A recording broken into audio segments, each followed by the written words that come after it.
আমার একটা কথা মনে আছে, আমরা একবার দিনাজপুর থেকে ফিরছি, সম্ভবত রংপুরে যাবো কোনো একটা প্রোগ্রামে, প্রেসিডেন্টের কনভয়ের সঙ্গে আমরা যাচ্ছি, হঠাৎ দেখা কনভয় থেমে গেল। একটা দিনাজপুর চিরির মতো বলে একটা জায়গা আছে, তার আগে একটা আপনার ফ্যাক্টরি আছে, ওই ফ্যাক্টরিতে সামনে থেমে গেল। প্রেসিডেন্ট সাহেব নেমে চট করে, নিজে আবার ড্রাইভ করতেন সবসময়, যখন বাইরে যেতে নিজেই ড্রাইভ করতেন, ডিসি বসা থাকতো পাশে, নেমে উনি একটা গ্রামের মধ্যে ঢুকে গেলেন।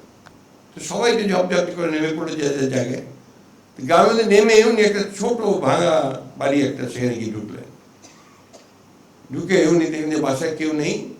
তো একজন বুড়ি বেরিয়ে শোনো, বাবা বাসায় তো সবাই তো মাঠে চলে গেছে কাজে, আমি আছি। বলছে, মা আমার খুব পিপাসা পেয়েছে, তেষ্টা পেয়েছে, আমাকে একটু পানি দেবেন?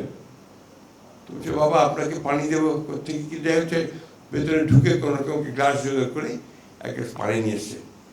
উনি বলে যে, আপনি আমাকে শুধু একটু পানি দিলেন। সেই বৃদ্ধা ব্যবহারিকা খেয়ে গেছেন। তুমি বলছে, বাবা ঘরে তো আর কিছু নেই।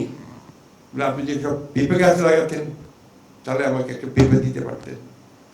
আপনি যদি একটা কুল গাছ লাগাতেন, তাহলে কুল দিতে পারতেন।